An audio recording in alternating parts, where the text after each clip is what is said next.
Welcome to Week 2 of the NFL Pick'em Show on the Grueling Truth Sports Network. The NFL Weekly Pick'em Show is brought to you by Replenishing Care Technologies, the future of sports medicine. To find out more about Replenishing Care, go to thegruelingtruth.net and click on the banner at the top of the page. I'm your co-host for the NFL Weekly Pick'em Show, Mike Goodpaster. Right now I want to welcome in my first co-host whose team got obliterated, the San Francisco 49ers, Matt Andruscavage. How you doing, Matt? Yeah. I am good. Obliterated. I will take a one-score obliteration every time. Well, there's no difference between a one-score obliteration and a two-score obliteration. Next up, we have a man who is doing the walk of shame as his team lost to the Cleveland Browns. Brian Schmidt, how you doing? We did not lose. We tied, which is probably even worse than losing because I don't even know how to explain it. In Cleveland, they think it's a win. In Pittsburgh, they think it's a loss. Yeah, I really feel like it's probably added to my drinking problem. Well, that and your just general depression. Next up, we've got former Carolina Panther, UC Bearcat quarterback, Tony Pike. How you doing, Tony? I'm doing great. Carolina got a win. The Bengals got a win this week. It's been a good opening week for sure. Yeah, it was a great opening week for you. As you, what was he, Matt? 10-5-1. He was 10-5-1. 10-5-1. Matt was 8-8. Me and Brian were. No, I was 8-7-1. Oh, I'm sorry, 8-7-1. Me and Brian were 7. You guys were 7-8-1. All right, so I mean, it's been a long time since your team had that good of a record, wasn't it, Matt? Let's go ahead and we'll start off with Brian. Brian, what was your biggest takeaway of this week? Well, I'll start off with what I think probably a lot of people are saying, and that is, again, much like last year, we start off disappointed with the play overall, and it saddens me that football has become, NFL has become a sport that it's just not the same as it used to be. Just some of these calls are just really pathetic. I'm all for protecting players and especially the quarterbacks to an extent, but I mean, everybody knows what you signed up for. And some of these calls this weekend were a little bit, why don't we just put some flags on everybody and just end this whole tackle thing now? So that was my biggest take. I was very disappointed in a lot of the play that I saw. All right, so the thing that stood out to me, and I know Tony probably saw the Bengals-Colts game, would have been the hits by Sean Williams and Carlos Dunlap. Let's start off with Carlos Dunlap. What was your take on that? Should that be a penalty, Tony? No, to me, that was 5 years ago. That's a hit you put on film for a younger kid learning how to play football because he didn't hit high, he didn't hit low. He hit right in the chest, and he wrapped, and he brought his legs with him. To me, you're walking a very fine line because you look at quarterbacks in this league. Ben Roethlisberger's made a career out of escaping in the pocket, extending plays. Cam Newton is a guy, if you try to arm tackle him, he's going to break through it. So now you're faced with a dilemma.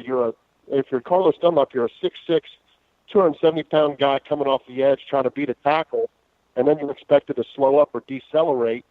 So you're either going to take the chance of getting a 15-yard penalty, or you're going to take the chance of a quarterback breaking a tackle and pushing the ball downfield. And to me, when you see 15 roughing the passer calls in week 1, it's going to come down to a situation this year where it's going to cost a team a game or two. And I believe this is just the start of what's a problem and going to become a bigger problem for the NFL. So what was your take on the Sean Williams hit? So Sean, it's something you wrestle back and forth with a lot watching football because Sean Williams and any defender is going 100% trying to go in and make a tackle. Yeah. And when you see that, he's leaving his feet to make a tackle before a ball carrier is going down. So what may be a chest tackle or a hip tackle because the guy's getting tackled turns into a helmet-to-helmet.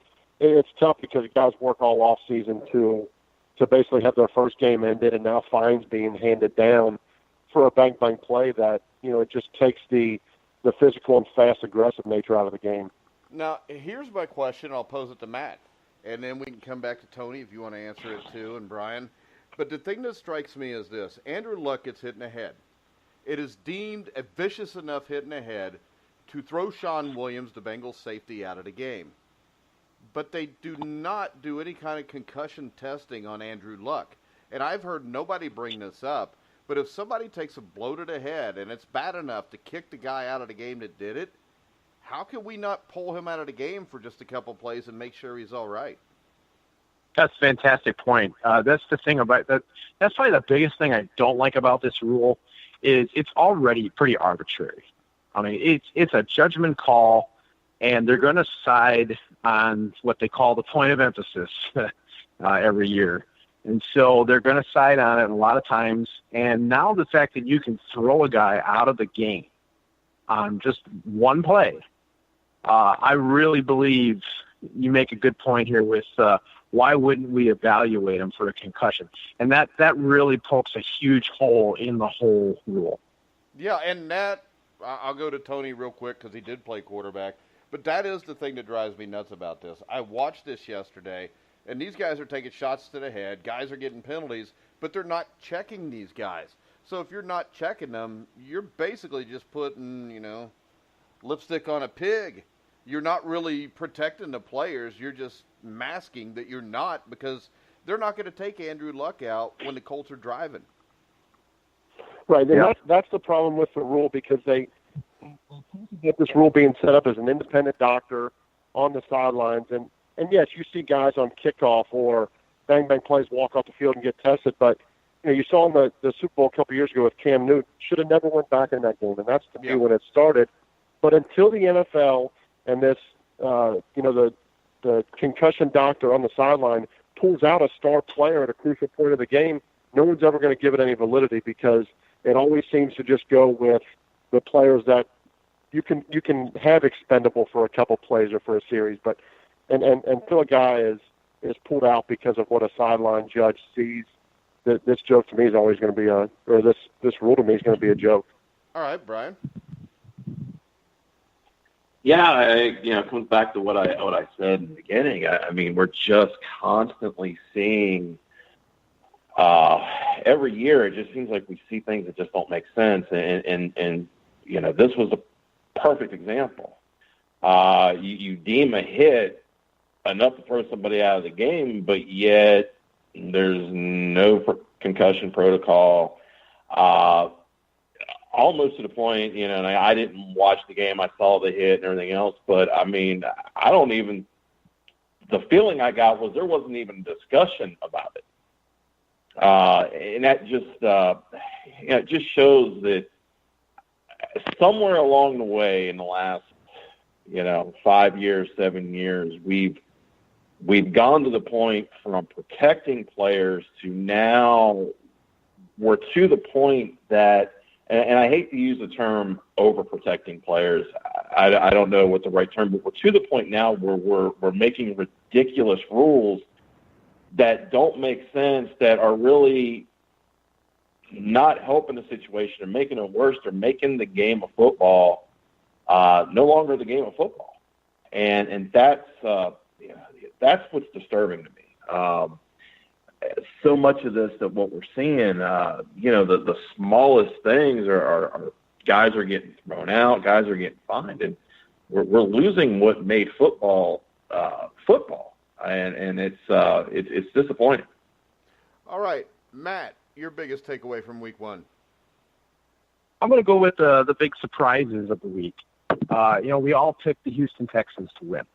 I think we all felt like that was a really good trap game for the Patriots, and because it's early in the season and a good Houston Texans defense, and it's just, Tom Brady, Bill Belichick just showed us again why we're wrong on that. And Tom Brady, maybe 41 years old, but he's still the best in the league. I got to give all the props to what Aaron Rodgers did on Sunday night, but until you beat Tom Brady, until Tom Brady is no longer standing. He's the best quarterback in the game.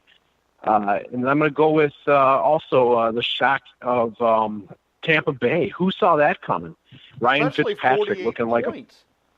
Yeah, I mean, in the Superdome, that's where the Saints excel. Like maybe in Tampa Bay, usually in the Pick'em show, we will pick against New Orleans if they're on the road because they're so much better at home. They're at home and they gave up all those points. So much for that Saints defense.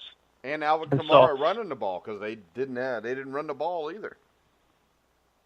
Yeah, so there's just too many. There's just so many things that were surprising in Week 1. And those were just the two that kind of came to my mind. And then the stat of the day has to be the Cleveland Browns at the end of the game. Actually, not the end of the game, but when the next game started, they got the ticker going, showing the scores from all the previous games, and it says Cleveland Browns 0-0-1, and then it says best start since 2004. That was hilarious.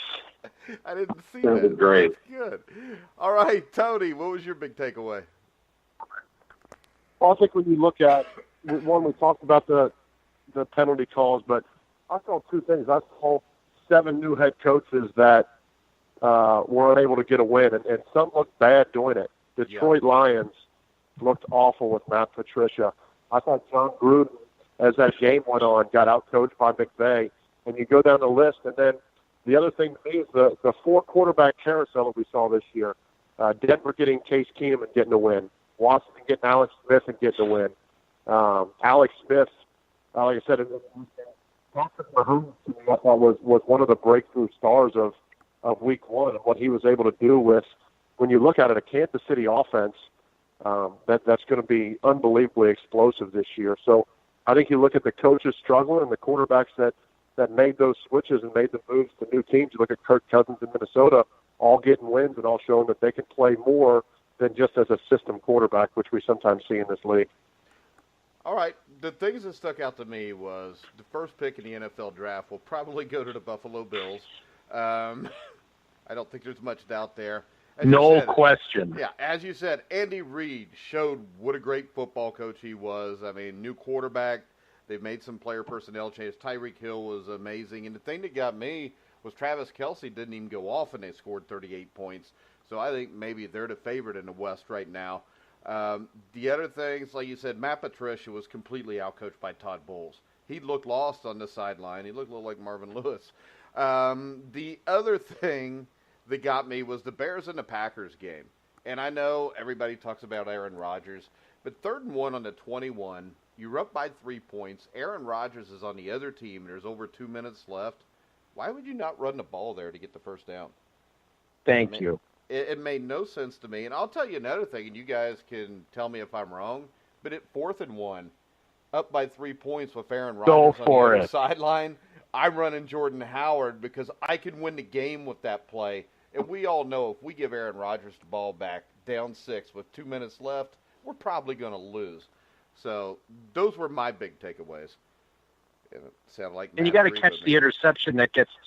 You got to catch the interception that gets thrown right to you too. I mean, the Bears were just trying not to win that game. You know, I'm a Bengals fan, and I don't know about you, Tony. I don't know if you're old enough to remember that, but, first thing I thought of was Super Bowl 23, Lewis Billups dropping a pick. Yeah. And my dad looking at me and saying, well, that was our one chance. And I think that's the way I felt there for them. But that's come to fruition. But I will say on the one other note on the game there is Khalil Mack is the real deal, and he was missed last night, but what an unbelievable talent that guy's going to be. He looked like Lawrence Taylor that night. Yep.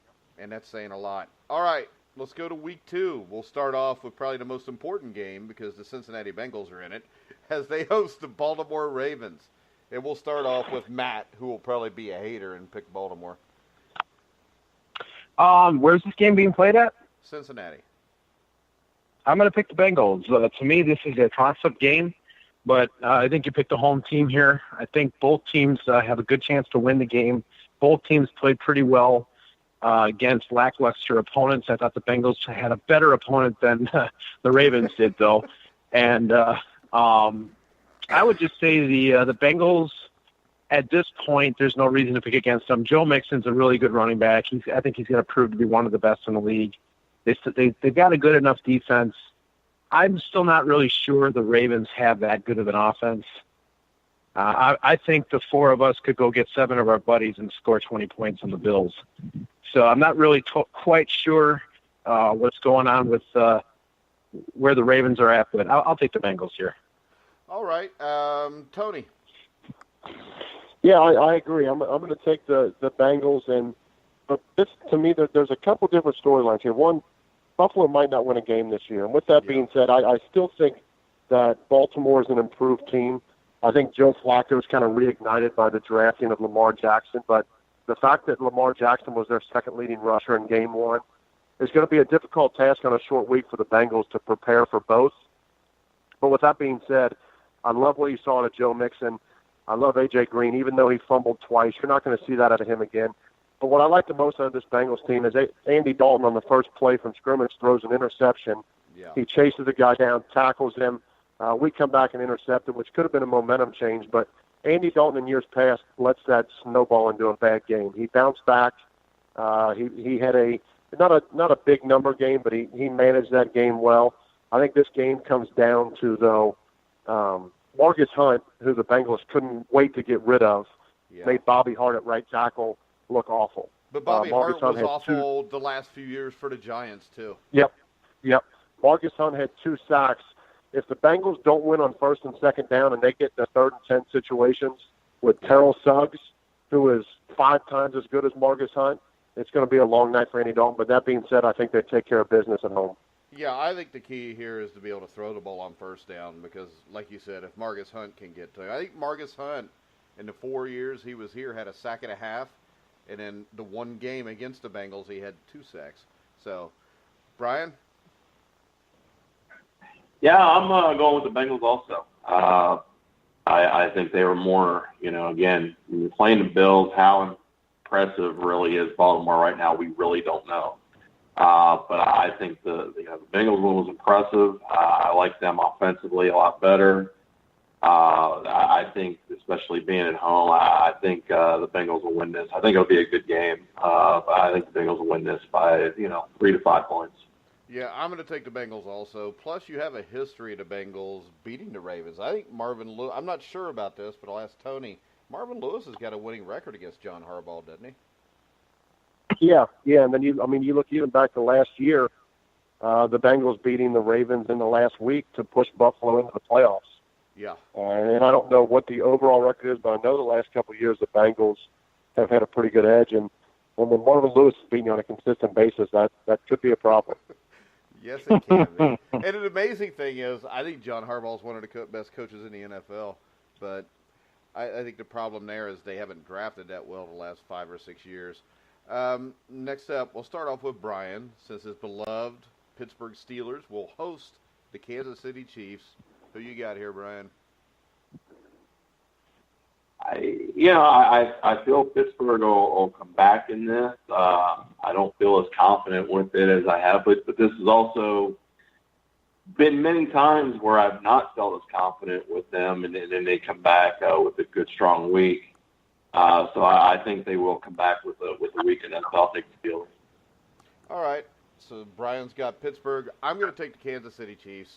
I just think I still am not convinced Pittsburgh's secondary is that good. I know Joe Hayden got hurt, I think, in the game Sunday, didn't he, Brian? He did. I don't know what his prognosis is for this week, but I know he got back. I think Travis Kelce is going to have a breakout game for the season since he didn't do much last week. It's very rare that you're going to hold him down twice. I don't think they have anybody that can cover him. And I think Andy Reid's a significantly better coach than Mike Tomlin. What do you think, Tony? This one's tough for me because you look at Pittsburgh's aspirations to start the year, certainly a Super Bowl. The Le'Veon Bell thing, I think, becomes a distraction for a lot longer than a solution is made. Even his tweet after the game, I think James Conner filled in well. But Ben Roethlisberger, to me, didn't look like the Ben Roethlisberger we've seen in years past. And much like you've said, the Chiefs with Tyreek Hill, Hunt, they have Sammy Watkins to get over top. And and they beat a Chargers team that a lot of people are picking to go to the Super Bowl with Travis Kelce having one catch. I think Patrick Mahomes is an elusive player. I think Kansas City is going to end up winning this one in a close one. All right, Matt? Yeah, I'm in the same boat. I think Kansas City wins this game. If Le'Veon Bell was there, even with Big Ben kind of looking old overnight, well, maybe not overnight. He was starting to look old last year. But this would be, like Brian said, this would be a classic Pittsburgh bounce-back game. But without Le'Veon Bell there, I just don't know that they can do it. I like their defense overall. I don't think their secondary is terrible. I like their front seven. I just don't know if the offense is going to be able to. I think the Chiefs put up points in this game. And I just don't know if the Steelers can put up as much without Bell out there. All right, the next game, the Miami Dolphins at the New York Jets. I'll jump on this one first. I know the Dolphins won their first game, the Jets won, but the Jets beat a Lions team that I think is going to be last place in that division this year. I'm going to go with the Jets to win this game, and I think they could win it easily. I think Todd Bowles completely outcoached Matt Patricia in that game. Tony? Yeah, for me, this is one of those toss-up games. I was big on Miami last year when Tannehill started the season like they did, but playing the extended game, having to wait around, and then you got to think the momentum that the Jets get, and Sam Darnold, the confidence that he gets, coming out as the youngest quarterback to start a game in the NFL, and your first pass is a pick six. To me, he showed a lot last night of what he's made of, and I think this Jets team can get to 8 or 9 wins this year. I really do. I think Todd Bowles is a great coach, so in a toss-up, I'll take the Jets. Yeah, and if you look at it, if they get to 2-0 here, they play Cleveland next week. This team could be sitting at 3-0, and yep. Who knows what happens after that. Brian? What game are we picking here? Sorry about that. I got it distracted. Dolphins-Jets. Oh, Dolphins-Jets. Okay. Yeah. I mean, I like the Jets. I'm going to take the Jets in this.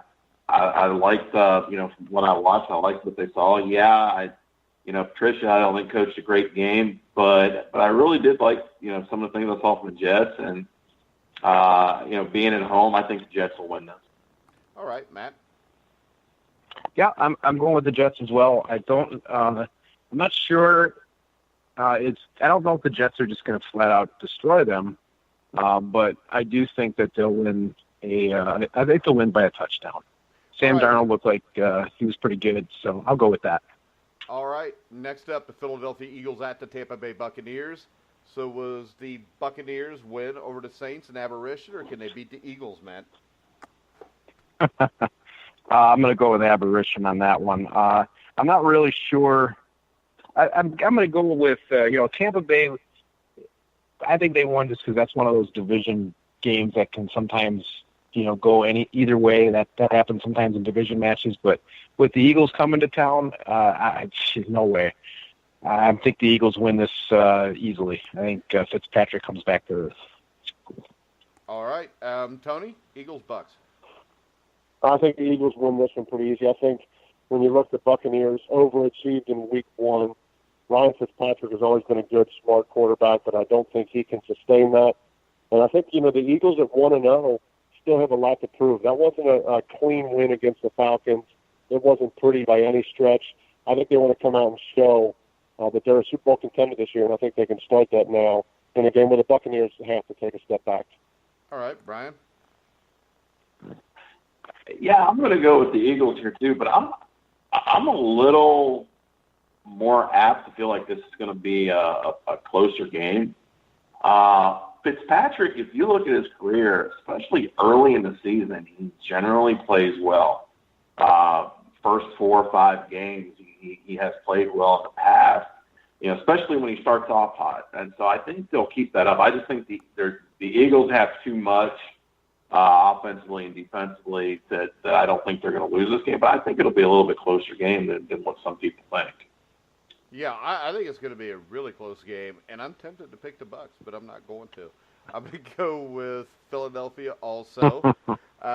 Next up, Brian, your favorite team, the Cleveland Browns, travel to New Orleans to play what could be an angry bunch of Saints.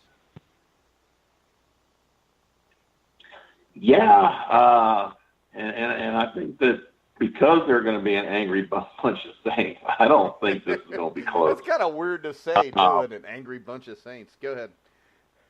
Yeah, I just don't have a warm feeling about this game at all. I think there were some things with Cleveland that especially in the fourth quarter that this is not the Cleveland Browns of old.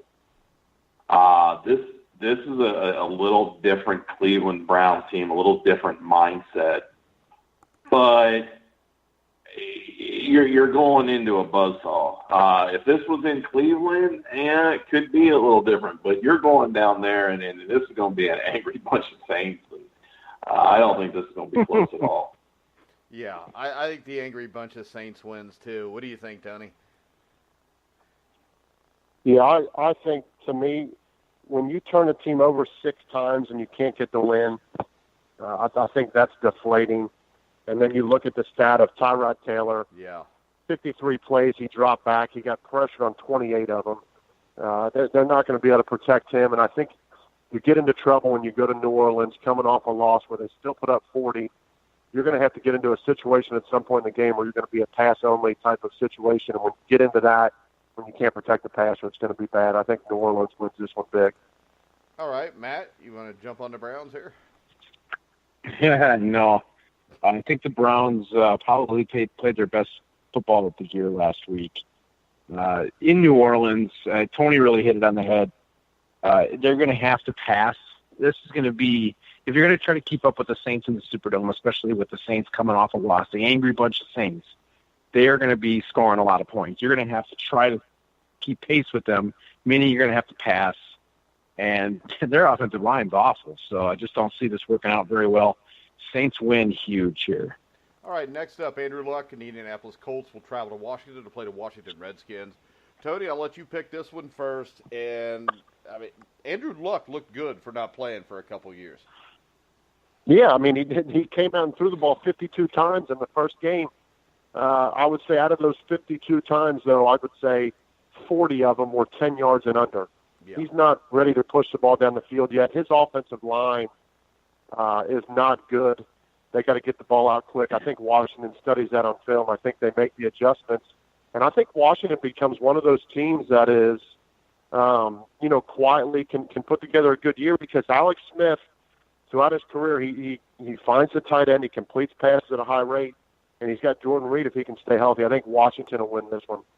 All right, Matt.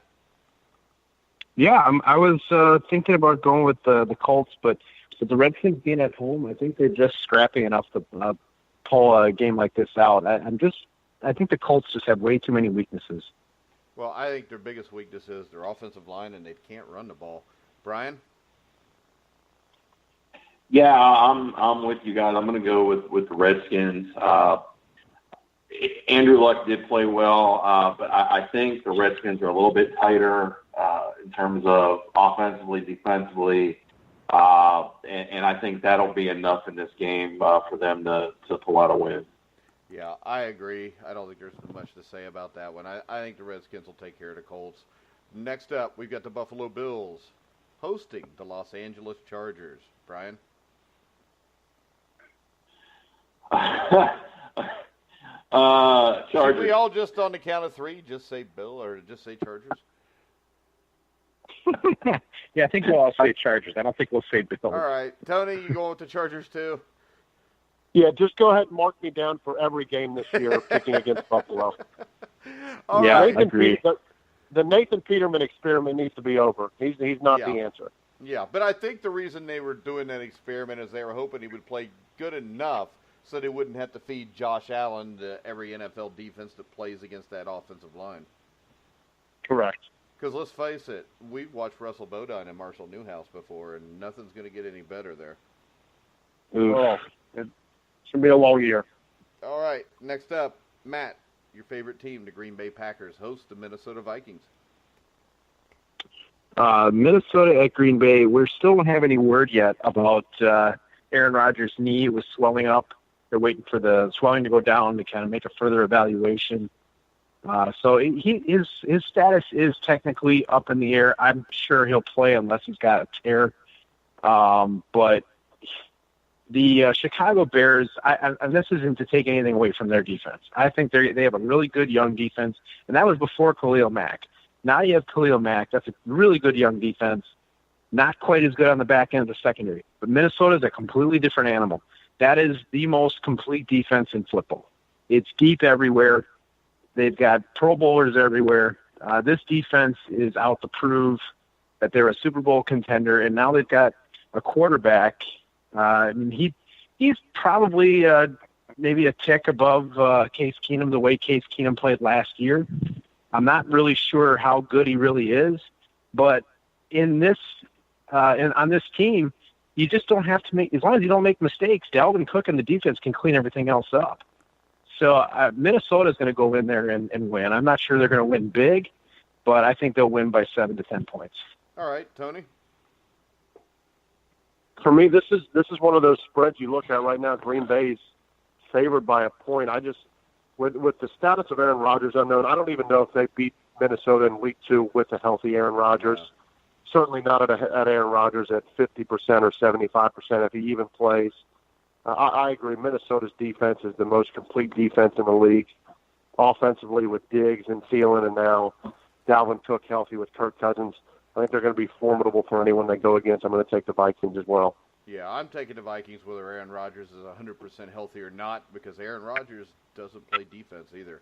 And also, I think we found that the Packers' offensive line is not the greatest in the world either. Bad. Brian? Yeah, I'm taking the Vikings, and even if Aaron Rodgers plays, in any game Aaron Rodgers plays, there's a chance. But even if he does play in this game, he's not going to be 100%. And that just spells bad news for when you're playing against the question is this, Brian. Is this even worth playing him in this game? In my opinion, Week 2, no. If you're the Packers, your only chance of making the playoffs is a healthy Aaron Rodgers. We've seen that. This game is not going to be the difference. If you don't play him, this game is not going to be the difference whether you make the playoffs or not. But if you do play an 80-85% Aaron Rodgers and he gets hurt and now you lose him for the rest of the season, you're not making a playoff.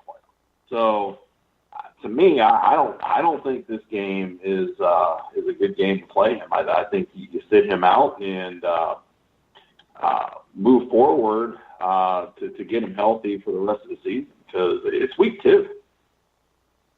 Yeah, I think the Vikings take this game rather easy too. Next up, Brian, the Carolina Panthers at the Atlanta Falcons. Man, this one's kind of tough for me, but and the reason is I just didn't think the Falcons, they just didn't look that great to me. The play calling, especially at the end, I just was not thrilled with. The Panthers against the Cowboys didn't look that great for me either. But Falcons at home, I think, is a little bit different beast, so I'm going to take the Falcons. All right, I agree. I'm taking the Falcons just because we're at home, and I don't know if the Panthers can keep up and score points with them. Hopefully the Falcons stay out of the red zone and just throw long touchdown passes. Tony? Yeah, I was going to take the Falcons, but I'm going to branch off on my own here just because I have the selfish reason of cheering for the Carolina Panthers. But I'm with you. The Panthers, one thing they do well on defense is they have that bend but don't break mantra. And when you look at the struggles of Atlanta in the red zone, they didn't really get Freeman going last week. Julio Jones is one of the best in the game, but I feel like they don't utilize him at times. And I think Carolina with McCaffrey and Cam Newton finds some more receivers in the fold this week. It's going to be hard without Greg Olsen, but I think they do enough to make an early statement, because if the Falcons drop 0-2 in this division, that's a tough road to bounce back from, but huge opportunity for Carolina to get an early heads up with the New Orleans loss as well. All right, Matt. Yeah, I'm going to go with Atlanta in this game. This is in Carolina. I think the Panthers would have a slight edge, but at home, in the Dome, no Greg Olsen. This is not the same Falcons team that put up all those points back in 2016. So they're definitely not. They don't have the same kind of firepower, but I think they're still good enough to win this particular game. I think it'll be a close game because like Tony said, both these teams are looking for some kind of an edge. With the Saints loss, the Falcons know they can't drop 0-2, and the Panthers can grab a good chunk of this division. All right, next up, we got the Houston Texans at the Tennessee Titans. I'll pick this one. I'm going to go with the Texans. I know they lost, and we all went with them last week. I just think the Texans are a better team than the Titans. I think the Titans are never going to be more than what they've been the last year or two, Tony. Yeah, I'm with you. Titans lose their tight end. Delaney Walker's out. Deshaun Watson has to be better than what he was last week, trying to just get his feet back wet and acclimated. I think the Texans, with their defense, win this one. Brian? Yeah, I'm going to go with Texans. I just think they're a better team overall. Matt? Yeah, Texans just don't really believe in the Titans. Not really sure what I think of the Texans yet, but they should be better than Tennessee. Yeah, there's not too many games here that I consider great matchups, and the next one's definitely not one. We've got the Cardinals and the Rams, Matt. It's the rematch of the 1975 NFC Divisional Playoff. Right, exactly. Jim Hart. But no, this is not a matchup. I'm telling you, the Cardinals are going to be a bottom 5 team this year. They're not good. I think the Rams will definitely take care of them. Don't really see the Cardinals even being competitive in this game. All right, Brian, Tony, do I even need to ask here? No. Nope, I'm going. The Rams are a talented and scary defense. I'm sticking with the Rams. Yeah. All right, the Detroit Lions at the San Francisco 49ers. We'll let Matt go first so he can do his homer pick thing. Homer. Well, I think the Lions are not good at all. I think this is another case of a Bill Belichick assistant that just doesn't do a thing. Matt Stafford, he could miss the game, and that brings Matt Castle in, which I don't think bodes well for them. But even with a healthy Stafford, they can't run the football again. I think their defense took a step back, and they've got a couple of receivers, but I don't really like their offensive line. I don't like their scheme. 49ers, despite everything that happened last week, they went on the road against the number 1 defense in points and yards. And they played well overall, did really well. Despite everything that happened. Yeah, they lost, Mike, but you know what? The receivers dropped 3 touchdowns. They fumbled on the 1-yard line. That's 28 points left on the board. They were in the game. Okay. They were in the game. I'm a Bengals fan. Tony's so at seen home, a lot of bad football, and that is what bad teams do. Yeah, at home, I'll take Jimmy Garoppolo to blow this wide open. They're going to beat the Lions, I'm telling you. You go ahead and pick the Lions, love. You're confident. The Lions. We've got 2 teams. Go one for is it. Atrocious. And the other one's just not very good yet, so I'm going to go with the one that's not very good yet, the 49ers. Tony? What? Your team is on pace to go 0-16 if they keep it up. Go ahead, Tony. Oh, okay. You're funny. I'm taking the Niners in this one, most on the point of, the Lions, historically, Matthew Stafford feast on teams that are inferior, and that wasn't the case against the Jets. He's not healthy. I think the Niners at home with Jimmy G find a way to win this one. Yeah, just hopefully the Lions don't play the Bills this year. Brian? They do. Yeah, there you go. That's the Lions' one win, then. Yeah, I'm going to go with the 49ers. I think the 49ers are a little bit better, but the Lions are just so bad. Are the Lions and Bills on the schedule where they're playing each other this year? Because that's a game I don't want. They are. I don't want to see that. Nobody does. It'll be a Thursday night game, I'm sure. Maybe they'll put it in London. I'll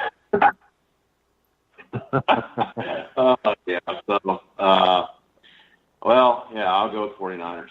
All right, next up, the Oakland Raiders versus the Denver Broncos, which was a great matchup in 1978 and in the 90s, but not so much now. Brian? I'm going to go with the Broncos. The Raiders, they did not impress me. I said from the beginning that I don't think the Raiders are going to be real thrilled 2-3 years from now with the John Gruden experiment. And certainly Monday didn't really sway me on that. So I'll go with the Broncos. All right, and Tony, $125 million for Derek Carr, $100 million for John Gruden, but they couldn't pay for Khalil Mack. Yeah, and to be honest, if I'm picking a quarterback in this game that I trust more right now, it's Case Keenum with the Broncos. Yeah.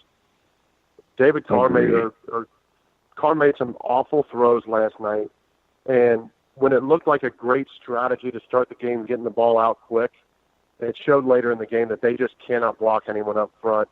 I think Marshawn Lynch was running on energy, which faded quickly, and the Gruden comments after the game of, we need to figure out a way to stop the run and get after the passer, kind of blow me away because you had that option in your camp and you didn't reach out and talk to the guys. So I'm with you.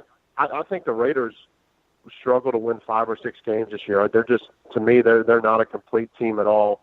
I think the Broncos win this with Case Keenum coming off an impressive first start. Yeah, and I think just Khalil Mack, when he's asked if Gruden would have reached out to him if he would have came back, and he said yes, will hasten how quickly John Gruden better get it together there or he's going to be gone. Yep. And yeah, it couldn't be funner to watch.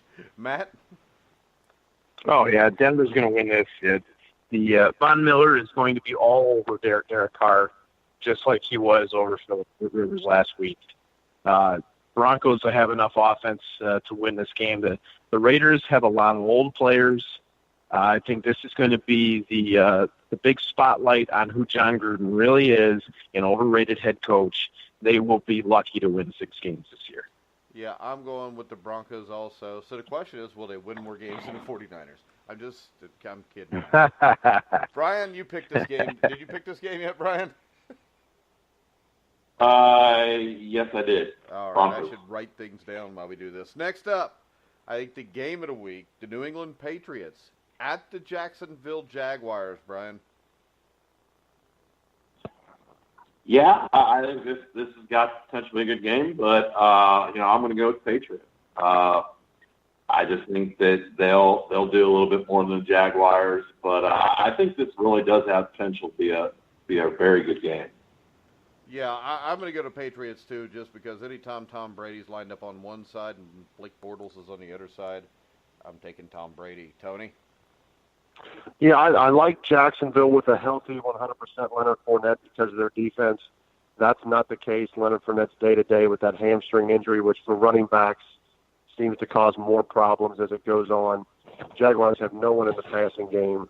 I think the Patriots come away and get a big win on the road to start the year. All right, Matt? Yeah, Patriots will win this game. Leonard Fournette being dinged up is really bad for them. I just don't think Blake Bortles can be the guy to carry the team. I think he needs Fournette to do it, and he just doesn't make mistakes. But I think New England will force Blake Bortles into mistakes, and Tom Brady will find ways to beat up that Jacksonville defense. All right, next up, the New York Giants at the Dallas Cowboys. I'll start this one off. I'm going to take the New York Giants to win the game. I didn't think they looked bad against the Jaguars. The Jaguars are just, I think, one of the better teams in the NFL. I'll take Eli Manning, and I think the Cowboys are a mess. They've got no number one wide receiver. The offensive line isn't near as good as what it was. They've lost some players over the last couple of years, plus they added Paul Alexander. That's enough to make your offensive line worse, in my opinion, just from watching him for a while. But I'm going to go with the Giants. Tony, what do you think? Yeah, I'm Giants in this one. I think it's interesting to see both these teams start 0-1 in this division, how important a game is. Even though it's week 2, to fall down 0-2 is dangerous. I don't think Ezekiel Elliott's the same player this year without the weapons at receiver and the offensive line injuries. Dak Prescott hasn't shown the ability to be able to win without the help that he's had. And when you look at the Giants coming off a loss, I'm impressed with Saquon Barkley. I think he's going to be the real deal. I think Eli Manning finally has a running game to get that passing game meshed up with, and I think the Giants win this one. All right, Matt? Yeah, I like the Giants in this game too. The Giants are a better team than a lot of people give them credit for. They did falter last week. I thought they had chances to win, but I think they bounced back here. The Cowboys, I just don't see how they don't finish last. Ezekiel Elliott's just going to see 9-man fronts all day. Brian? Yeah, unfortunately for me, after leaving Texas for 3 years and coming to Carolina, of course, when you know week 1, I get to see the Cowboys yet again. So I was disappointed because I'm so tired of seeing the Cowboys. But I think the Giants are going to win. The Cowboys just look lost. They have nothing on offense, especially with no number 1 receiver. There's nothing that excites you there offensively. And I really do think the Giants played, pretty well against Jacksonville. I just think the Giants are a better team. All right, last game, Monday Night Football, the Seattle Seahawks at the Chicago Bears. The Legion of Doom is definitely no longer in Seattle, Tony. Can they beat Chicago in Chicago? You know what? I actually am going to pick Chicago to win this game. I think when you look at game 1 against Von Miller with the Seahawks defense, 3 sacks, 2 forced fumbles. Now you got to go up against Khalil Mack, who just had a field day against the Packers. To me, I thought the way Chicago looked offensively and defensively in that first half, I think if they can find a way to sustain that, they can be a formidable team this year, and I picked them to kind of bounce back against, like you said, everyone still has this vision of Seattle like they were the last couple of years, and that's not the case anymore. This isn't a very good defensive team, and they have problems on the offensive line. Yeah, and I think the Bears are a team that could surprise people this year, too, especially a year from now. They add a couple more pieces. Mitch Trubisky's my only question there. I thought he played all right against Green Bay. I thought he played better in the first half than the second half. Like I said, the play calling was my biggest problem there, and not Mitch. But I'm going to go with the Bears to win this game. I think they could win it comfortably, too, Matt. Yeah, I do, too. The Seahawks are just not the same team at all. Russell Wilson just does not have enough around him. Doug Baldwin has, I believe it's a knee injury that's going to sideline him for a long time. That's really huge. So now his primary receiver is Tyler Lockett. I like Tyler Lockett, but that's about all he's got. I don't think he's got enough run game against that front 7, and there certainly isn't any protection. So the defense isn't the same. On the road, I just don't see how they get this done. Chicago should win this game. All right. I agree. Brian? I'm going to go with the Bears just because, defensively, I thought they looked good for, three and, about 5 minutes of the fourth. I mean, I thought they looked pretty good. I'm not overly impressed offensively. I do agree that I think some of the play calling was more of the problem than Mitch Trubisky, but I just think Seattle's in a bad way. I think they're gonna really have some struggles all year long. So I'll go with the Bears. All right, so let's do this. I'm just going to go around here real quick, ask a couple questions. We're going to start off with Brian. Is Le'Veon Bell going to play this year or what? Yeah, a lot of reports now are saying he'll come in anywhere between week 4 and week 6. Here's the thing. I thought Connor's played very well. That wasn't the problem. And 2 of the interceptions were, 2 of them were tipped and one of them was a third long deep throw. The turnovers were a concern, especially late, but, a couple of the interceptions I wasn't as bothered by. But this is a bad situation for Pittsburgh just because I mean it doesn't seem like there's a lot of people in that locker room that are real thrilled with Bell's that want him there, and Bell doesn't seem to want to be there. So it's going to be interesting, to see how this plays out. But I would expect to see him. All right, Tony, since you are a former Carolina Panther, what's your take on Greg Olsen? He's going to have to miss a few weeks. This team doesn't have a lot of offense anyways. This has to be a huge loss, even if it is for just 3 or 4 weeks. Yeah, it's tough. It's the same thing he's missed time for before. He's talked that he's not going to have the surgery this time. He's going to try to rehab it. You got to imagine he's not going to be 100%. And he, much like the Bengals' problem with Eifert in Cincinnati, he's such a weapon. When you're not 100%, it takes more attention now to McCaffrey in the backfield, and I think his workload has to increase.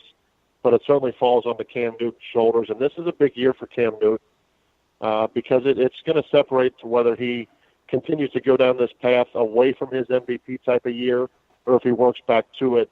I thought going into the year he was going to get back to that MVP level. It's going to be obviously a challenge now without Greg Olsen. All right. Also, I just saw an Adam Schefter rumor that the Rams actually were one of the other teams in play for Khalil Mack, and that would have just not been right, guys. Yep, I read that too. I also read that they would have traded him after this year. San Francisco 49ers, though. Oh, my God, that pass rush would have just been ridiculous. I know, and the 49ers are already winless, so I hate to see that continue any longer. But yeah, I know you. All right. We don't want you to be unhappy, Mike. All right. Final words, Matt. I'll let you go first. Well, it doesn't look like we all have a lot of differing opinions on this week. No. Not a lot of matchups. I mean, the only differing opinions are Brian picked his Steelers and Tony picked his Panthers. Otherwise, we all picked the same games. Yeah. But that just tells me the matchups are not very good this week. I'm sure we'll still see some good games, but not really sure there's anything really that could go either way. It seems like most of these games seem pretty obvious. Yeah, but the first couple weeks, we thought that last year too in week 2, and I think we all went like 5-11. Yeah. So yeah, I mean, when you true. look at it this early in the season, Tony, I mean, if you're a coach, losing game 1 is not a killer. Losing game 1 just tells you what you need to improve on. And I think a lot of fans, every team, the 16 teams that won their games yesterday, their fans all think they're going to the Super Bowl now. The 16 teams that lost all think they're going to go 0-16, and I think fans go a little overboard with that, Tony. Yeah, I think it gets blown out of proportion, but I think, the thing I was going to look forward to going into this week in itself already is there's now a lot of teams that people expected to do big things this year, and they're sitting at 0-1, and they have games that could go one way or the other. So I look to those teams in week 2 because starting off 0-1, yeah, everyone starts to overreact a little bit, but you can right the ship with a week 2 win. If you start 0-2 in the season, those whispers start to get louder and louder, and that to me is what I'm going to be watching. Obviously, the Carolina-Atlanta game, Pittsburgh with Kansas City not wanting to drop to 0-2. Things like that I think are exciting to look for in a week like this. All right. Brian. Yeah, not a lot of exciting matchups, but I think it'll be interesting to see, how the Falcons respond, how Pittsburgh respond.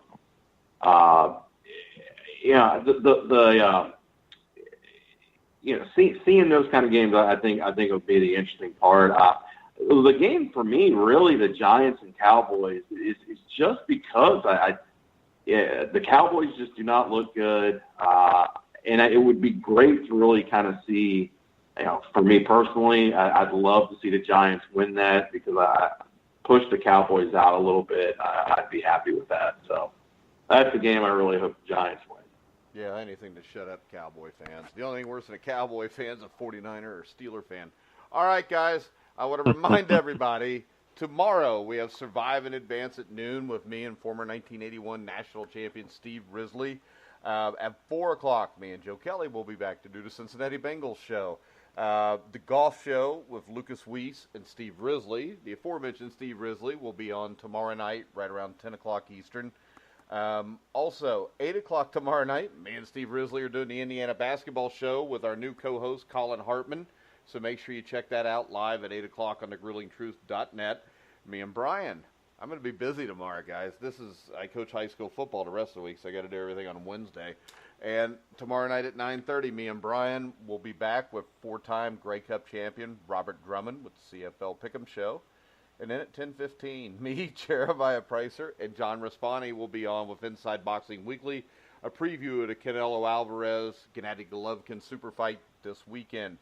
I want to thank our sponsor, Replenishing Care Technologies. Once again, if you want to find out about the future of sports medicine, go to thegruelingtruth.net, click on the banner.